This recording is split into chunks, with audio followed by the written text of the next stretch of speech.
ভাই সাহেব, নামাজের দাওয়াতটা বেশি বেশি দিবেন, কারণ এই নামাজ নিজে পড়তেছেন আর একজনের নামাজের দাওয়াত দিলেন, এই সওয়াব কি পাবেন।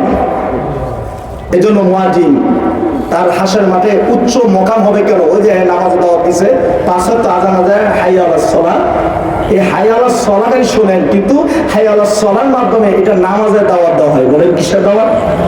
নামাজের দাওয়াত দেওয়া হয়। তাহলে ভাই সাহেব, এই নামাজের দাওয়াত দিতে গেলে আমার নবী রাহমাতুল লিল আলামিন নবী একদিন খানা কাবার পাশে নামাজ পড়তেছে, নবী সিজদায় গেছে। বলুন কিসে গেছে? সিজদায় গেছে।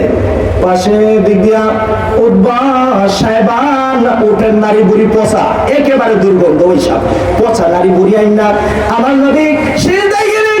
নবী আমার মাথা মুবারকের উপরে পচা নারী বুড়ি চাপাইয়া ধরছে। আমার নবীকে যেন দুনিয়ার জমিন থেকে বিদায় করে দিবে।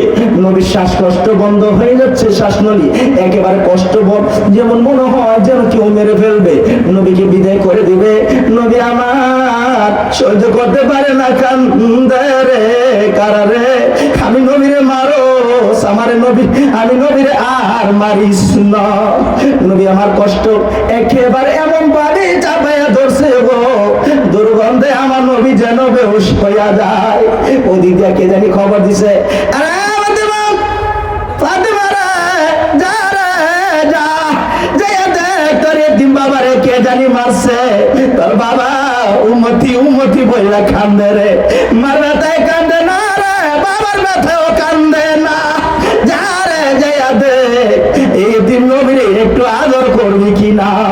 ফাতেমা বের হয়ে গেছে, যারে দেখে তার কাছে জিজ্ঞাসা করতেছে, আমার বাবারে দেখছো নি, আমার এতিম বাবারে দেখছো কিনা। যাইতে যাইতে উতবা সাহেবের সাথে দেখা, উতবা সাহেবা আমার বাবারে দেখছো নি। উতবা সাহেবা মুশকিল করে বলতেছে, ফাতেমা তোমার আব্বুরে দেখছি ওই জায়গায় কি জানি পচা নারী বুড়ি দিয়া চাপা রাখছে, যাইয়া দেখো ওই জায়গায় কার ব্যথা জানি উম্মতি উম্মতি বইলা কান্দে। ফাতেমা আমার ধরে একটা চিৎকার মারছে, বাবা গো, আর এইভাবে কত মারি খাইবা, এইভাবে আর কত আঘাত পাইবা গো, বাবা গো, তোমার কষ্ট দেখলে আমি পাতে মাস হইতে পারি না। আমার আল্লাহ যেন বলে, বন্ধু গো, তোমার কষ্ট গুলা আমি আল্লাহর আরশে জমা রাখলাম।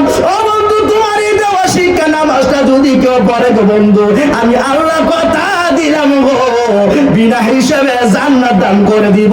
জোরে জোরে কন্যা সুবহানাল্লাহ।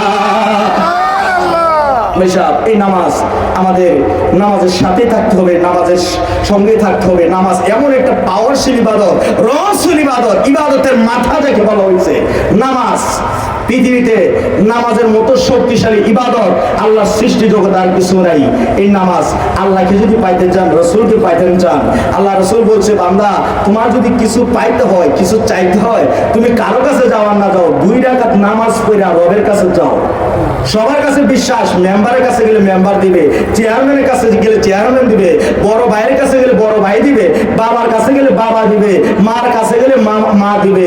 এইরকম একটা বিশ্বাস যদি লইয়া তুমি বুঝতে পারো যে রবের কাছে চাইলে রব দিবে, তাহলে তুমি 2 রাকাত নামাজ পড়ে রবের কাছে চাও, চাইতে দেরি তুমি ফাইতে দেরি না। জোরে জোরে কোন সুবহানাল্লাহ। অথচ আল্লাহর কাছ থেকে কিছু পাওয়ার সিস্টেমটাই, মাধ্যমটাই নামাজ। বলুন মাধ্যমটা কি? নামাজ। কারণ আমার নবী আবু জাহেল প্রায় সময় আমার নবীকে জামালাত ফালাইতো, সমস্যা ফালাইতো, বিভিন্ন ভাবে বিপদ ফালাইতো। একদিন আমার নবী দাঁড়িয়ে আছে, আবু জাহেল কোথায় থেকে যেন আপনার হাতের মধ্যে এক মুষ্টি বালু লইয়া আমার নবীর সামনে এসে দাঁড়াইছে। বাতিজা, জি চাচা, বাতিজা তোমার আমি নবী হিসেবে মানবো যদি একটা কাজ করতে পারো। চাচা কি কাজ কর না? আমি তো চাই আপনি কালেমা পড়ে মুসলমান হন। বাতিজা তোমার বলতে হবে আমার হাতের মধ্যে কি, তুমি যদি বলতে পারো, বাতিজা কথা দিলাম গো, তোমার কালেমা পড়া আমি মুসলমান হইয়া যাইব। আসলে কি আবু জাহেল মুসলমান হইব? আসলে আর কপাল হইলে বেশা। যেমন আজকের মাহফিল অনেকে শুনতেছে কিন্তু আর নসিবে নেই।